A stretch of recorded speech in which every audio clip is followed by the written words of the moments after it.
మీ వాక్కులు మాతో ఉంచి మాట్లాడించి మహిమ ఘనత ప్రభావాలు మీరే పొందుకోమని మా ప్రభుని మా రక్షకుడైన యేసుక్రీస్తు ద్వారా అడుగుకుంటూ ప్రార్థన చేస్తున్నాం పరమ తండ్రి, ఆమేన్. క్రీస్తునందు ప్రింటంటే దేవుని బిడ్డలారా, యేసుక్రీస్తు నామమున మీ అందరికీ వందనాలు తెలియచేస్తున్నాను. దేవుడు మనల్ని ప్రేమించి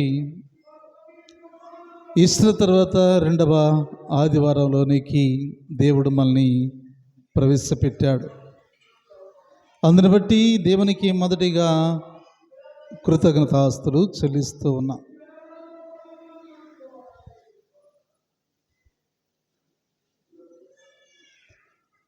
గడిచినటువంటి ఆదివారపు దినాలలో మనం కొన్ని మాటలు ధ్యానం చేశాం. ఇక మీదట నీవు ఇలా ఉండకు, ఇక మీదట నీ పేరు ఇశ్రాయేలే కానీ యాకోబు కాదు.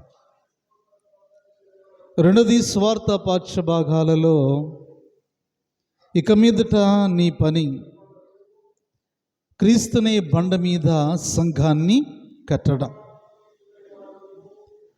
మూడోదిగా మనము పత్రికా పాఠ్యభాగం పేతురు రాసిన మొదటి పత్రిక మొదటి అధ్యాయము కొన్ని వచనాల్లో ఇక మీదట నీ స్వాస్యము దేవుడే.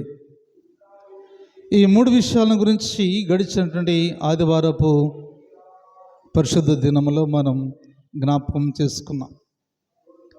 ఈస్టర్ తర్వాత రెండవ ఆదివారంలో మనమున్నాం. ఈ దినము పాత నిబంధన పాఠ్యభాగము, ఆ రీతిగానే పత్రికా పాఠ్యభాగము, స్వార్థ పాఠ్యభాగం మనము జ్ఞాపకం చేసుకున్నప్పుడు ఈ దినము మన అంశాన్ని గురించి మనము ఆలోచన చేద్దాం. ఈనాటి మన అంశము నడిపించయ్యా నన్ను నీ మార్గంలోకి. నడిపించయ్యా నన్ను నీ మార్గంలోకి అనే అంశాన్ని ఈ దినం మనము ధ్యానం చేయబోతున్నాం. నడక నేర్పేటప్పుడు తల్లిదండ్రులు తన బిడ్డల పట్ల ఎంతో శ్రద్ధ కలిగి ఉంటారు. ప్రతి అడుగు తీసివేసేటప్పుడు వారు తన బిడ్డల్ని జాగ్రత్తగా కాపాడుకుంటూ వస్తూ ఉంటారు. వారు చేయబట్టుకుని వెన్నంటి ఉండి వారిని మంచి నడకను నేర్పించడానికి తల్లిదండ్రులైనటువంటి మనము శ్రద్ధ కలిగి ఉంటాం. కానీ ఇక్కడ ఏమంటారంటే, అలాగే పరలోకపు తండ్రి కూడా తన బిడ్డలమైన మనమందరాన్ని సరైన మార్గంలోకి నడిపించాలని ఆయన ఆశపడుతున్నాడు. మనమంతా ఎవరికి ఇష్టమైనటువంటి మార్గంలో గుండా వారు వెళ్ళిపోతున్నామే తప్ప దేవుని మార్గంలోకి మనము వెళ్ళని పరిస్థితుల్లో ఉన్నాం. కనుక మనము ఏ మార్గము గుండా మనము ప్రయాణము చేయాలో ఈ దినాన ఆ మార్గాలకి దేవుడు నడిపించడానికి దేవుడు మనకు సిద్ధంగా ఉన్నాడు. ఒకసారి యెషయా గ్రంథము 53వ అధ్యాయము 6వ వచనాన్ని చదువుకుందాం.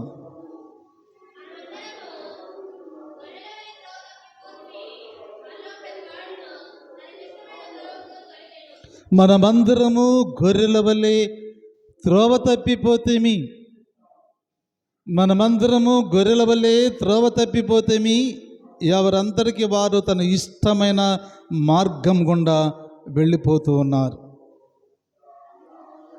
ఎవరు పడితే వారు వారి ఇష్టమైన మార్గం గుండా వెళ్ళిపోతున్నారు.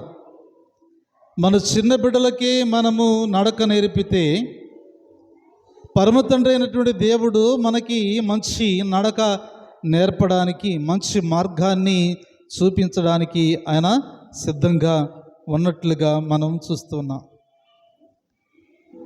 పరిశుద్ధుడైన యోహాను స్వార్థ పాఠ్యభాగాలలో ప్రాముఖ్యముగా ఆ పాఠ్యభాగంలో 14వ అధ్యాయము 6వ వచనంలో ఆయన మాట్లాడుతున్న మాటని మనం చూస్తూ ఉన్నాం. యేసు నేనే మార్గమును సత్యమును జీవమును, నా ద్వారానే తప్ప ఎవడు నా తండ్రి యొద్దకు చేరడు. తండ్రి యొద్దకు చేరేటువంటి మార్గము యేసే. మొదటి పాయింట్ ఆయన మాట్లాడుతున్నాడు. తండ్రి యొద్దకు చేరే మార్గము యేసే. నేనే మార్గమును సత్యమును జీవమునై ఉన్నాను, నా ద్వారా తప్ప ఎవడు కూడా నా తండ్రి యొద్దకు చేరడానికి అవకాశం అనేది ఉండదు. అనగా ఆయన మనకి మార్గాన్ని తెలియపరుస్తున్నాడు. ఏ మార్గంలోకి మనము నడవాలో ఆ మార్గాన్ని మనకి ముందుగానే బోధిస్తూ ఉన్నాడు. ఈ మార్గము సరైనది కాదు, మనము మంచి మార్గంలోకి నడవడానికి దేవుని వాక్యం మనతో మాట్లాడడానికి సిద్ధపడుతున్నట్లుగా మనం చూస్తూ ఉన్నాం.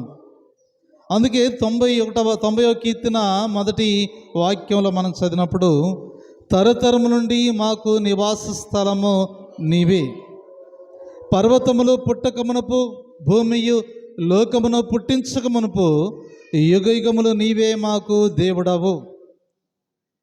కానీ తరతరములకు నివాస స్థలము నీవే అనగా దేవుడే మనకు కేంద్ర బిందువై ఉన్నాడు. దేవుడే మనకి మార్గమై ఉన్నాడు.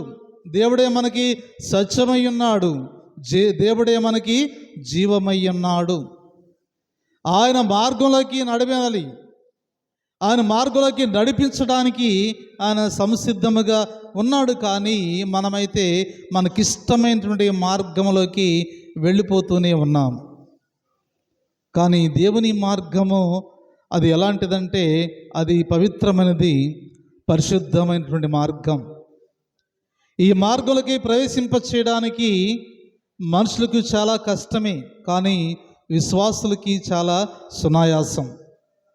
ఎందుకంటే దేవుణ్ణి నమ్మాము కాబట్టి దేవుని మార్గంలోకి అనుసరించి నడవడానికి దేవుడు కృప చూపిస్తూ ఉంటాడు. యెషయా గ్రంథంలో ఆయన అంటూ ఉంటాడు, ఎద్దు తన కామందును ఎరుగును, గాడిద తన సొంతవాని దొడ్డును ఎరుగును. ఈ ఇశ్రాయేలీలు తెలివి లేనివారు కదండి. ఈ ఇశ్రాయేలీలు తెలివి లేనివారు, వారు యోచింపరు, వారు నా మాట వినరు, వారికి ఇష్టమైన మార్గం గుండా వారు వెళ్ళిపోతున్నారే తప్ప నిజమైనటువంటి జీవం గల మార్గం ఏదో వారికి తెలియకపోయిరి అని యెషయా ప్రవక్త ద్వారా దేవుడు అక్కడ మాట్లాడినట్టుగా మనం చూస్తూ ఉన్నాం. కాబట్టి క్రీస్తునందు ప్రియమైనటువంటి వారులారా, తండ్రి యొద్దకు వెళ్ళాలంటే ఒకే మార్గం ఉంది. ఆ మార్గమే క్రీస్తు అయి ఉన్నాడు. దేవుని మార్గం అది. అందుకే ఆయన అన్నాడు, నేనే మార్గమును సత్యమును జీవమును. ఎవడు చనిపోయినను బ్రతికినను మారు మనస్సు పొందినను ఎవడైనా సరే ఏ మార్గం గుండా వెళ్ళాలి అంటే అది దేవుని యొక్క మార్గం గుండానే వెళ్ళాలి.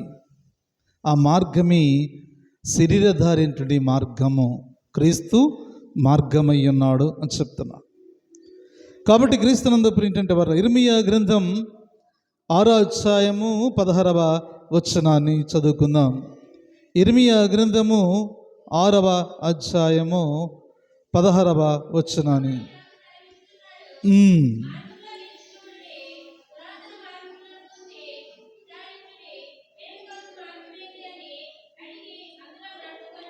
మేలైనటువంటి మార్గం ఏదో దాన్ని ఆలోచించి అనుసరించండి. పురాతనమైన మార్గములు కాదు, కానీ మేలైనటువంటి మార్గం మనకు కావాలి. ఏ మార్గంలోకి మనం ప్రవేశిస్తే రక్షణ పొందుతాం, ఏ మార్గంలోకి మనం ప్రవేశిస్తే దేవుని యొక్క నిత్యరాజ్యానికి వారసులుగా ఉంటాం, ఏ మార్గము గుండా మనం ప్రయాణం చేస్తే ఆయన సన్నిధికి చేర్చబడతాం, ఏ మార్గము గుండా ప్రయాణం చేయగలిగితే ఆయన కుడిపార్శ్వన మనము కూర్చోగలుగుతాం. ఇవన్నీ కూడా మనం ఆలోచన చేయాలి.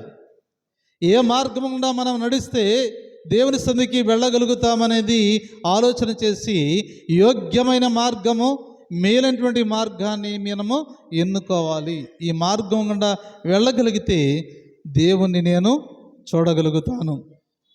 ఆ మార్గం నాకు కావాలి. అందుకే అన్నాడు, నేను మార్గమనయ్యున్నానని ప్రభువు మాట్లాడుతున్న మాటను మనం ఇక్కడ చూడగలుగుతున్నాం. హెబ్రీయులకు రాసిన పత్రిక 9వ అధ్యాయము 8వ వచనాన్ని మనము చదువుకుందాం. అపోస్తలుడైన పౌలు హెబ్రీయులకు రాసిన పత్రిక 9వ అధ్యాయము 8వ వచనాన్ని చదువుకుందాం.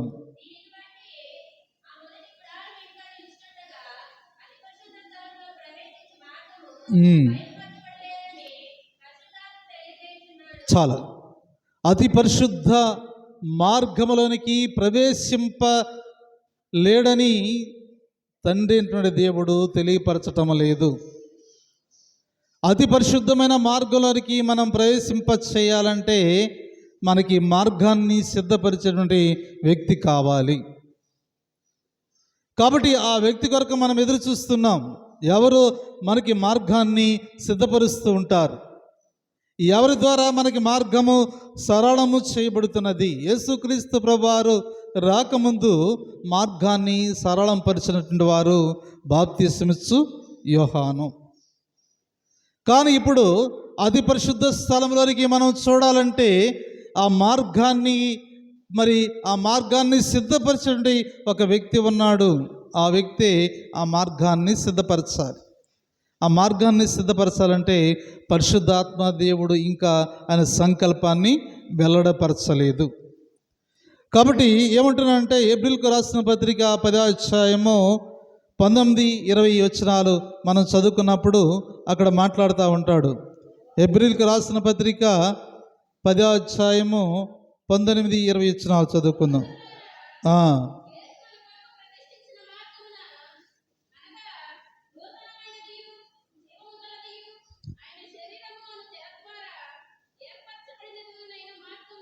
చాలు ఏమిటంటే, సహోదరులారా, యేసు మన కొరకు ప్రతిష్ఠించిన మార్గం అనగా నూతనమైనదియు జీవముగలదయు ఆయన శరీరమునే తెర ద్వారా ఏర్పరచబడినదైన మార్గము ఆయన రక్తం వలన పరిశుద్ధ స్థలంలో ప్రవేశించుటకు మనకు ధైర్యము కలిగి ఉన్నాము కనుక దేవుని ఇంటిపైన మనకు గొప్ప యాజకుడు ఉన్నాడు అని ఇక్కడ మాట్లాడుతూ ఉన్నాడు. అనగా పరిశుద్ధ స్థలంలో నుంచి అతి పరిశుద్ధ స్థలంలోనికి ప్రవేశింప చేయడానికి దేవుడు ఒక మార్గాన్ని చూపించాడు. ఆ మార్గము నేనే అంటున్నాడు కదండి. యేసుక్రీస్తు ప్రభువారు సిలువలో తన ప్రాణాన్ని అర్పించిన తర్వాత భూకంపము కలిగింది, బండలు బ్రద్దలైపోయినాయి, సమాధులు తెరబడ్డాయి, దేవాలయం తెర పైనుంచి క్రిందికి 2 భాగాలుగా చీలిపోయింది. ఇప్పుడు మనకేం కనబడుతుందంటే అతి పరిశుద్ధ స్థలం కనబడుతున్నది. అంటే ఈ పరిశుద్ధ స్థలంలో నుంచి అతి పరిశుద్ధ స్థలంలోనికి చూసేటువంటి అవకాశాన్ని యేసుక్రీస్తు అనే శరీరం అనే తెర చినిగిన వెంటనే ఆయన ఎప్పుడైతే ప్రాణాలు విడిచిపెట్టాడో వెంటనే దేవాలయపు తెర పైనుంచి క్రిందికి 2 భాగాలుగా చీలిపోయింది. డైరెక్ట్గా అతి పరిశుద్ధ స్థలంలోనికి మనం వెళ్ళిపోతున్నాం. దేవుని డైరెక్ట్గా చూసే అవకాశాన్ని దేవుడు మనకి కలుగు చేశాడు. అందుకన్నాడు, నేనే మార్గమును, నేనే సత్యమును, నేనే జీవమునయ్యున్నాను అని ఇక్కడ దేవుడు మాట్లాడుతున్నాడు. కాబట్టి దేవుని బిడ్డలారా, ఆయన మార్గంలోకి మనల్ని నడిపించడానికి ఆయన సిద్ధంగా ఉన్నాడు. కానీ మనం నడవడానికి సిద్ధంగా ఉన్నామా? మనము ఎలాంటి మార్గంలోకి వెళుతున్నాం? విశాలమైన మార్గంలోకి వెళ్ళడానికి ఇష్టపడుతున్నామే తప్ప కదండి, ఇరుకు మార్గంలోకి వెళ్ళడానికి మనం ఇష్టపడటం లేదు. ఇరుకు మార్గము చాలా కఠినంగా ఉంటుంది, ఇరుగ్గా ఉంటుంది. కానీ విశాలమైన మార్గం అంటే అది చాలా విశాలంగా ఉంటుంది. ఎటైనా మనం ప్రయాణము చేసుకుంటూ వెళ్ళిపోవచ్చు. కానీ పాపములో ఉన్న రుచితనము పవిత్రతలోను పరిశుద్ధతలోనూ ఉండదు. కాబట్టి క్రీస్తునందు ప్రియమైనటువంటి దేవుని బిడ్డలారా, అందుకే ఉన్నంటే యేసుక్రీస్తు అనే శరీరం అనే తెర చిరగటము ద్వారా, 2గా చీలటము ద్వారా దేవుడంట మనకి అతి పరిశుద్ధ స్థలంలోకి వెళ్ళేటువంటి అవకాశాన్ని దేవుడు కలిగించినట్లుగా లేఖనాల్లో మనం చూస్తూ ఉన్నామని చెప్తున్నాడు. యోహాను సువార్త 7వ అధ్యాయము 28-29 వచనాలు చదువుకుందాం.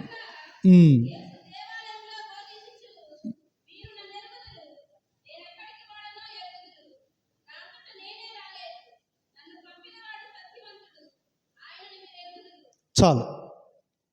ఆయన దేవాలయములో ఆయన బోధిస్తూ ఉండగా ఈయన ఎవరు, ఎక్కడి నుంచి వచ్చాడు? ఆయన ఏమంటున్నాడంటే, మీరు నన్ను ఎరుగుదురు, నేను కూడా మిమ్మలను ఎరుగుదును. నా అంతటికి నేను రాలేదు, నా తండ్రి చిత్త ప్రకారము నా తండ్రి క్రియలను జరిగించడానికే నేను ఈ లోకానికి వచ్చి ఉన్నాను.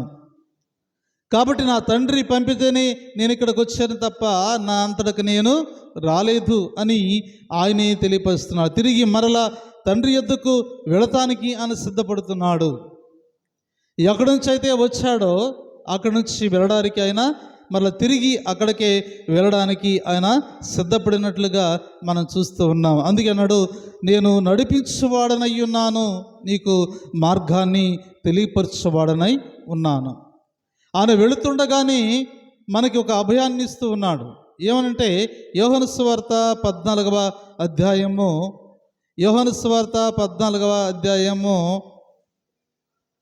4వ వచనాన్ని చదువుకుందాం.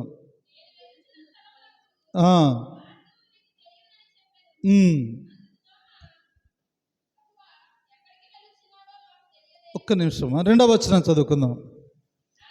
నా తండ్రి ఇంట అనేక నివాసములు కలవు, లేని ఎడల మీతో చెప్పుదును, మీకు స్థలము సిద్ధపరచ వెళుచున్నాను. నేను వెళ్ళి మీకు స్థలము సిద్ధపరచిన ఎడల నేనుండు స్థలంలో మీరు ఉండులాగున మరలా వచ్చి నా యొద్దనుటకు మిమ్మలను తీసుకుని పోతాను. ఆయన వెళుతున్నా కానీ ఆయన ఏమంటున్నాడంటే, నేను ఎక్కడికి వెళుతున్నానో అక్కడ వెళ్ళి మీ కొరకు ఒక స్థలాన్ని సిద్ధపరుస్తాను. ఆ స్థలంలో మీరు ఉండులాగున నేను మీ యొద్దకు వచ్చి మిమ్మల్ని నాతో కూడా అక్కడికి తీసుకుని వెళతానని లేఖనాల్లో మనకి మాట్లాడుతున్న సందర్భాన్ని మనము జ్ఞాపకం చేసుకున్నాం. చాలామంది తనకిష్టమైనటువంటి మార్గం గుండా వెళ్ళిపోతూ ఉంటారు, కానీ దేవుని మార్గంలోకి రావడం చాలా చాలా కష్టం. ఒకవేళ వచ్చినా పడిపోతాం కదండి. పడిపోయిన వారం లెగుస్తామంటే లెగవడానికి అవకాశం అనేది ఉండదు. ఎందుకంటే ఒకవేళ లెగవాలని మనం ప్రయత్నం చేస్తున్నా మన బలహీనతల వలన సాతాను మనల్ని ఏం చేస్తుంట ఇంకా పడవేయడానికి సిద్ధపడుతుంది. అందుకే ప్రతి వ్యక్తికి ప్రార్థన జీవితం చాలా అవసరం. పడిపోయిన ప్రతి వ్యక్తి కూడా మరలా తిరిగి ప్రార్థన ద్వారా లేపబడతాడు. అందుకే ఆ సామెతల గ్రంథంలో మనం చూస్తూ ఉంటాం, నీతిమంతుడు 7 మార్లు పడిన మరలా తిరిగి లేపబడతాడు. కాబట్టి క్రీస్తునందు దేవుని బిడ్డలారా, మొదటిగా ఆయన అంటున్నాడు, నేనే మార్గమును, నేనే సత్యమును, నేనే జీవమునై ఉన్నాను అని చెప్తున్నాడు. రెండవదిగా అపోస్తలుడైన పౌలు హెబెసీయులకు రాసిన పత్రిక 2వ అధ్యాయము 10వ వచనాన్ని చదువుకున్నాం. ఆయన చూపిన మార్గములో నడుచుకోవాలని రెండవ మాటగా ఆయన మాట్లాడుతూ ఉన్నారు. రెండవ పాయింట్ ఏంటంటే, ఆయన చూపిన మార్గములో నడుచుకుని వెళ్ళాలి.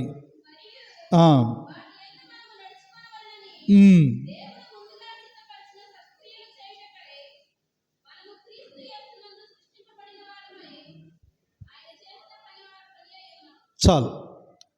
ఆయన చూపిన మార్గంలో నడుచుకొనవలనని దేవుని యొక్క సంకల్పం. ఆయన ఏమంటున్నారంటే, పరలోకం నుండి ఈ భూలోకానికి వచ్చిన తర్వాత చాలామంది తాము వచ్చిన మార్గాల్ని మర్చిపోయారు. ఏ మార్గంలో గుండా మనం ప్రయాణం చేశామో ఆ మార్గాన్ని మనము మర్చిపోతున్నాం, మన స్థితిని మనము మర్చిపోతున్నాం. క్రైస్తవుడిగా ఉన్నటువంటి వారు మన గత స్థితి ఏమిటో మనం జ్ఞాపకం చేసుకోవాలి.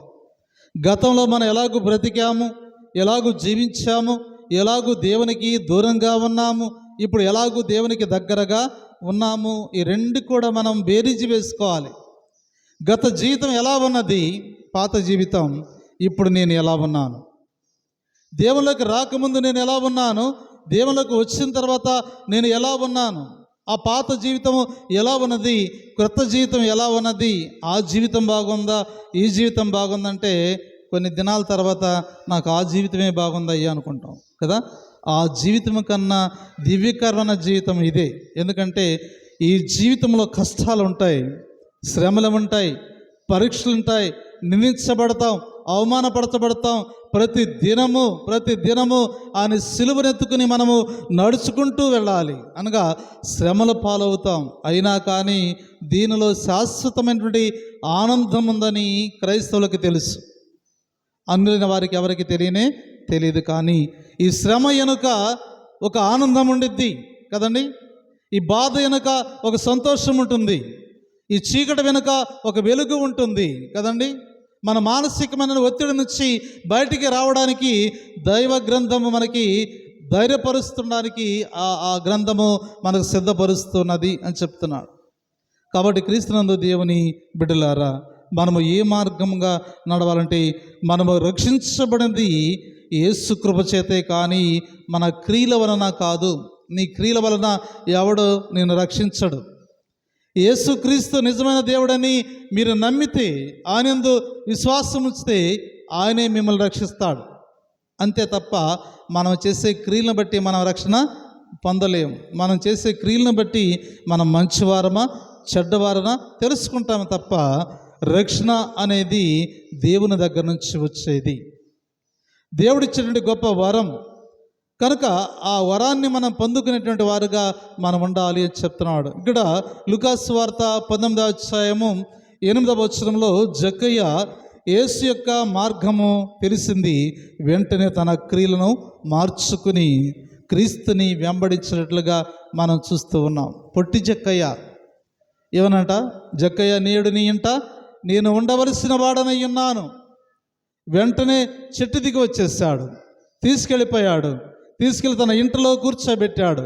అయ్యా, అన్యాయముగా ఎవరి దగ్గర అయితే నేను అధికంగా వసూలు చేశానో దానిలో నుంచి 4 వంతులు నేను ఇస్తాను. ఎవరినైతే దౌర్జన్యం చేసి పన్ను వసూలు చేశానో నా ఆస్తిలో సగభాగము పేదలకి ఇస్తాను కదండి. 4 వంతులు ఇస్తానని చెప్పాడు, పేదలకి సగభాగము ఇస్తానని చెప్పాడు, సమస్తాన్ని విడిచిపెట్టి నిన్ను నేను వెంబడిస్తానని చెప్పాడు. కాబట్టి ఆయన క్రియలను మార్చుకున్నాడు, ఆయన ఆలోచనలు మార్చుకున్నాడు, ఆయన పద్ధతుల్ని సరిచేసుకున్నాడు. ఇప్పుడు ఎవరి మార్గంలోకి వెళుతున్నాడంటే దేవుని మార్గంలోకి ఆయన ప్రయాణం చేసుకుంటూ వెళ్ళడానికి నిర్ణయించుకున్నాడు, సిద్ధపడ్డాడు. నీ మార్గము నా మార్గము ఎలా ఉన్నది? ఎవరితో ఉన్నది మన మార్గం? ఈ మార్గము ఇప్పుడైనా మనము మార్చుకుందామా? మన మనసు ఇప్పుడైనా మార్చుకుందామా? లేకపోతే ఆ మనసుతోనే ఉన్నామా? మన మార్గాన్ని మార్చుకుంటే జక్కయ్యలాగా సమస్తాన్ని మనం విడిచిపెట్టి ఆయన్ని వెంబడించాలి. యవనస్తుడు అన్నాడు, పరలోక రాజ్యానికి చేరాలంటే నేనేమి చేయాలి? బోధకుడా, పరలోక రాజ్యానికి చేరాలంటే, నిత్య రాజ్యానికి వెళ్ళాలంటే నేనేమి చేయాలి అంటుంటే అని అంటున్నాడు, 10 ఆజ్ఞలు పాటించు. అది చిన్నప్పటి నుంచి సండే స్కూల్ నుంచి నేను నేర్చుకున్నా. 10 ఆజ్ఞలు పాటిస్తాను. నిన్ను వలె నీ పొరుగు వాడిని ప్రేమించు. అది నేను ఎప్పుడు ప్రేమిస్తూనే ఉన్నాను. అయితే నీకు ఒకటి కొద్దుగా ఉన్నది, నీ ఆస్తిని అన్నిటినీ విడిచిపెట్టి నువ్వు నన్ను వెంబడించు. సమస్తము చేసినటువంటి వాడు ఆస్తిని విడిచిపెట్టి ప్రభుని వెంబడించలేకపోతున్నాడు. కారణం అంటే ఆస్తి మీద ఉన్నటువంటి మమకారం దేవుని మార్గం మీద లేదు కదండి. జక్కయ్య అన్నిటినీ విడిచిపెట్టాడు, ప్రభుని వెంబడించుకుంటూ వెళ్ళినప్పుడు జక్కయ్యను గురించి ప్రభువే సాక్ష్యం ఇస్తున్నాడు, నిజముగా నీవు ఇశ్రాయేలీవి, నీవు కూడా అబ్రహాము కుమారుడివి అని చెప్తున్నాడు. కాబట్టి దేవుని బిడ్డలారా, అందుకే జక్కయ్య మార్గము దేవుని మార్గం అయ్యున్నది అని చెప్తున్నాడు. లూకాసు వార్త 19వ అధ్యాయము 9వ వచనం అంటున్నాడు. లూకాసు వార్త 19వ అధ్యాయం 9వ వచనాన్ని, అందుకు యేసు ఇతడును కూడా అబ్రహాము కుమారుడే, ఎందుకనగా నేడు ఈ ఇంట రక్షణ వచ్చి ఉన్నది కదండి. ఇతడు కూడా అబ్రహాము కుమారుడే, నేడు నీ ఇంట రక్షణ వచ్చి ఉన్నది. క్రీస్తుని అంగీకరించాడు, తన క్రియలను మార్చుకున్నాడు, మార్గాన్ని మార్చుకున్నాడు. ఆయన దేవుణ్ణి అంగీకరించి ఆయన మార్గం గుండా ప్రయాణము చేస్తున్నట్లుగా లేఖనాల్లో మనము చూడగలుగుతున్నామని చెప్తున్నాడు. ఏ మార్గములకు నడుస్తున్నావో ఆలోచన చేయాలి. నీ మార్గములో ఇప్పుడైనా నువ్వు మార్చుకోకపోతే ఒక దినాన చాలా ఇబ్బందికరమైన జీవితంలోకి మనం వెళతాం. అందుకే సరైనటువంటి మార్గాన్ని మనము ఎన్నుకునేటువంటి వారుగా మనం ఉండాలి అని చెప్తున్నాడు. సామెతల గ్రంథము 4వ అధ్యాయము 14-15 వచనాలు చదువుకుందాం. సామెతల గ్రంథము 4వ అధ్యాయము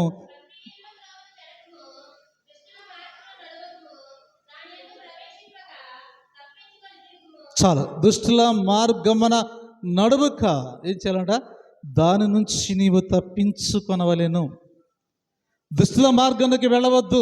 ఎక్కడ 2-3 కూడితే అక్కడ దేవుని మాటలు చెప్పాలి కదండి.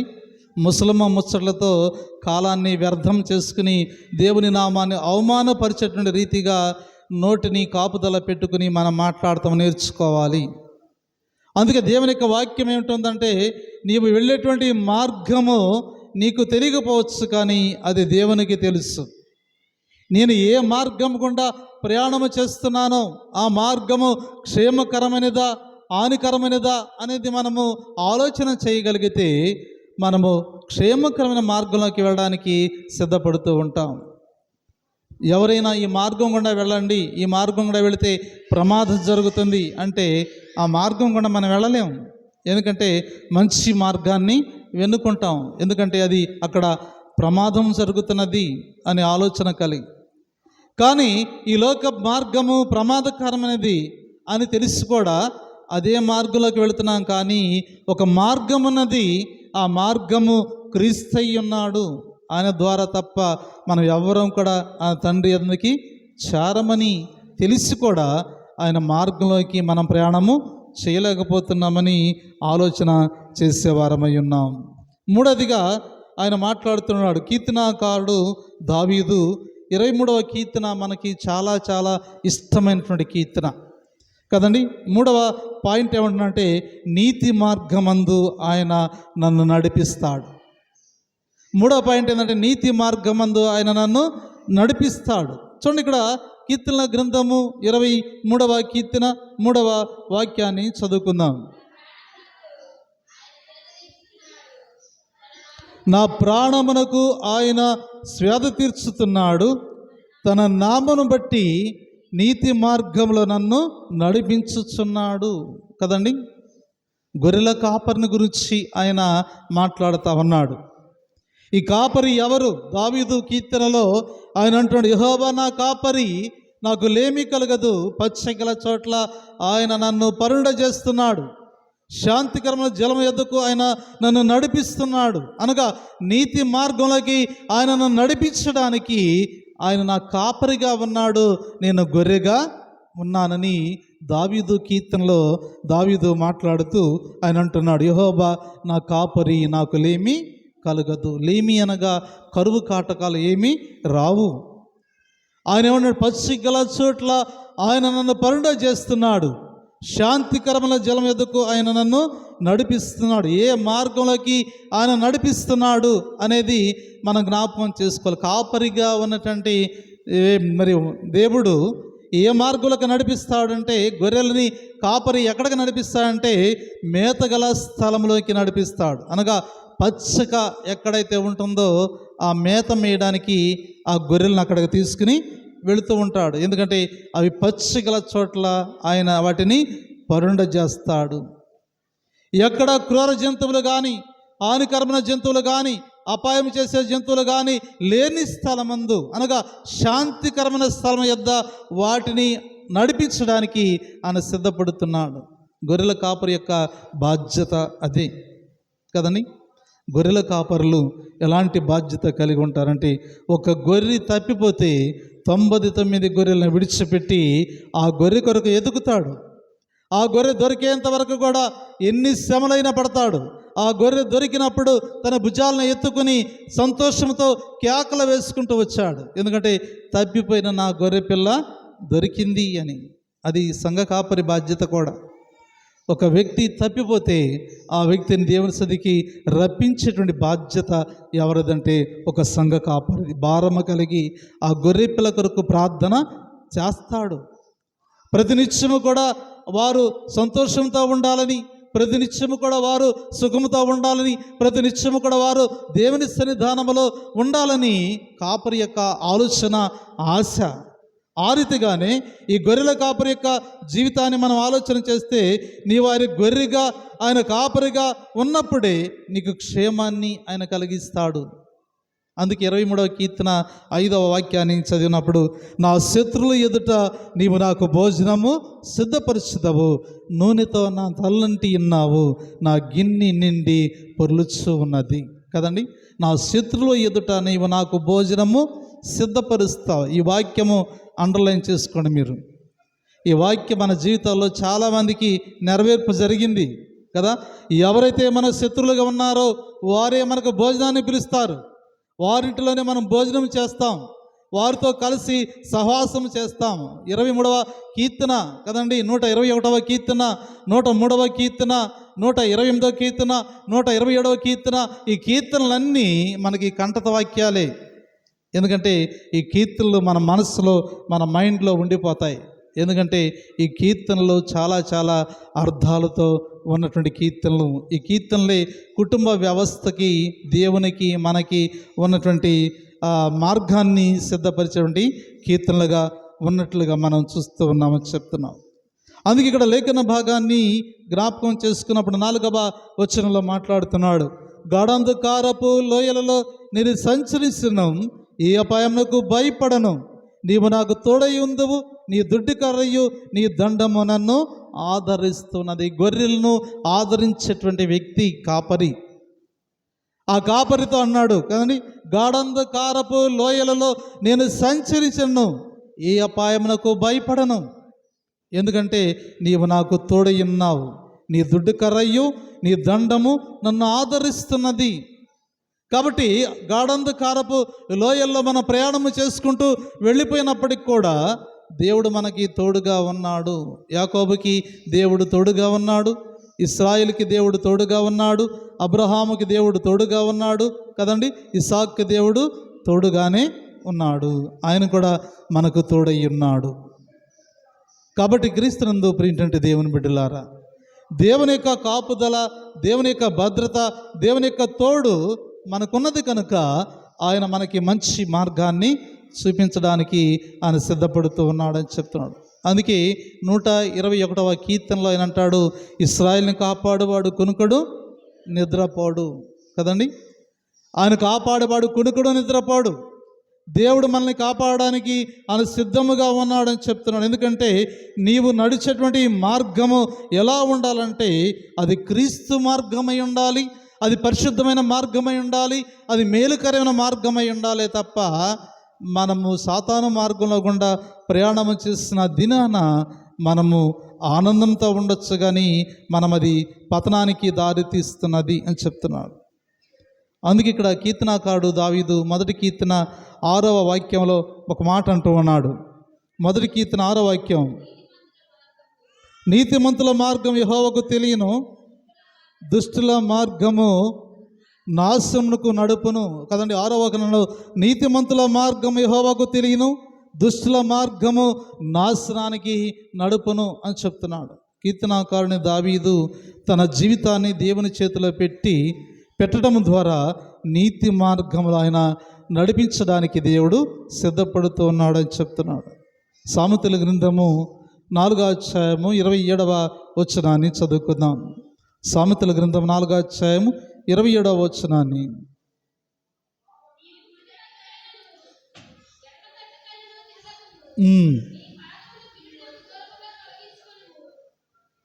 చదువమ్మా. చాలు. నా కుమారుడా, నా జ్ఞానోపదేశము ఆలకించుము, నీవు కుడివైపునైనను కదండి ఎడం వైపునను తిరగక నిదానముగా ఆలోచించి యేసుక్రీస్తు వైపు నీవు నడుచుకోవాలి. నీ కుడివైపు తిరగవద్దు, ఎడవైపు తిరగవద్దు, కానీ నీకు ఏ మార్గము కరెక్ట్ అయినది, ఏ మార్గము తిన్నగా ఉన్నది, ఏ మార్గము దేవుని మార్గము ఉన్నదో ఆ మార్గంలోనికి మిమ్మల్ని ప్రవేశింప చేయడానికి దేవుడు ఒక మార్గాన్ని సిద్ధపరిచాడు. ఆ మార్గమే క్రీస్తు యేసు శరీరము. ఆ శరీరం అనేటువంటి తెర చిరిగినప్పుడు అతి పరిశుద్ధ స్థలంలో మనం అందరం కూడా అక్కడ ఆయన చూసే అవకాశాన్ని దేవుడు మనకు కలిగించాడు. అందుకే అన్నాడు, నేనే మార్గమును సత్యమును జీవమునై ఉన్నాను. కాబట్టి నీతి మార్గాలకి నడిపించడానికి ఆయన సంసిద్ధంగా ఉన్నాడు. ఆ మార్గాన్ని మనం ఎన్నుకుని నీతి మార్గంలోకి మనం ప్రయాణం చేయడానికి ఇష్టపడుతున్నామా లేదా అనేది మనం ఇక్కడ జ్ఞాపకం చేసుకోవాలి. అందుకే ఈ దినాన ఆయన అంటున్నట్టు మార్గం ఏంటంటే, నడిపించయ్యా నన్ను నీ మార్గంలోనికి. మొదటి మాట అంటున్నాడు, తండ్రి యొద్దకు చేరే మార్గం యేసే. రెండవదిగా ఆయన అంటున్న మార్గాన్ని మనం చూస్తున్నప్పుడు, ఆయన చూపిన మార్గంలోని మనం నడుచుకుంటూ వెళ్ళాలి. మూడవదిగా ఆయన అంటున్నాడు, నీతి మార్గమందు ఆయన నన్ను నడిపిస్తూ ఉన్నాడు. గొర్రెల కాపరి కదండి, ఆయన నీతి మార్గంలోకి నడిపిస్తున్నాడు. యెహోవా నా కాపరి, నాకు లేమి కలగదు, పచ్చిగల చోట్ల ఆయన నన్ను పరుండ చేస్తున్నాడని ఇక్కడ కీర్తనాకారుడు దావీదు మాట్లాడుతూ 23వ కీర్తన చివరి మాటను చదువుకుందాం. నేను బ్రతుకు దినములన్నయ్యు కృపాక్షేములను ఎంట వచ్చును, సిరికాలము యెహోవా మందిరములో నేను నివాసము చేస్తాను. దావీదుకి తెలుసు దేవాలయం విలువ, ఆయన మార్గం ఏంటో దావీదుకి తెలుసు. చిరకాలము నేను యెహోవా మందిరంలో నా జీవిత కాలమంతయు ఉన్నాడు, నేను బ్రతుకు దినములన్నయ్యు కృపాక్షేములను ఎంట వచ్చును, చిరకాలము నేను యెహోవా మందిరములో నివాసము చేసేదను. మందిరము అనేది ఇశ్రాయేలుకి చాలా గొప్ప ధన్యత కదండి. మందిరంలో ఏమన్నావో ఇశ్రాయేలుకి తెలుసు, మనకు తెలియదు కదండి. ఈ మందిరం యొక్క విలువ మనకు తెలియదు, కానీ ఇశ్రాయేలుకి యూదులకి బాగా తెలుసు. నీవు నేను కూడా మందిరం యొక్క విలువ తెలుసుకుందాం. దేవుని సన్నిధానంలో మనం ఉంటే ఎలా ఉంటాం, దేవునికి దూరంగా ఉంటే మనం ఎలా ఉంటాం, ఆయన మార్గంలోకి ఉంటే ఎలా ఉంటాం, ఆయన మార్గాన్ని విడిచి వెళ్ళిపోతే ఎలా ఉంటాం అనేది ఈ ఆలోచన చేద్దాం. ఆలోచన చేసి సరైనటువంటి మార్గాన్ని మనం ఎన్నుకుందాం. దేవునితో నువ్వు నేను మాట్లాడదాం. నడిపించయ్యా నీవు నన్ను నీ మార్గంలోనికి, దేవుని యొక్క మార్గంలోకి ఆయన నడిపించడానికి సిద్ధంగా ఉన్నాడు. నీవు నేను నడవడానికి సిద్ధంగా ఉన్నామా? జక్కయ్యలాగా సమస్తాన్ని విడిచిపెట్టి ఆయన వెంబడిద్దామా? కదండి, అక్కడ అబ్రహాములాగా సమస్తాన్ని విడిచిపెట్టి ఆయన వెంబడించాడు. జక్కయ్య సమస్తాన్ని విడిచిపెట్టి ఆయన వెంబడించాడు కదండి. ఏబు సమస్తాన్ని విడిచిపెట్టి ఆయన వెంబడించాడు. నీవు నేను కూడా అలాగే వెంబడించగలిగితే నీతి మార్గంలోకి ఆయన మనల్ని నడిపిస్తాడు. ఆ మార్గంలోనికి వెళ్ళి నిత్యరాజ్యపు వారసత్వాన్ని పొందుకుని ఆయన రాజ్య స్వార్థను ప్రకటించేటువంటి సైనికులుగా, బిడ్డలుగా ఉండడానికి పరిశుద్ధాత్మ దేవుడు సహాయం చేసి నడిపింపచేయునుగాక.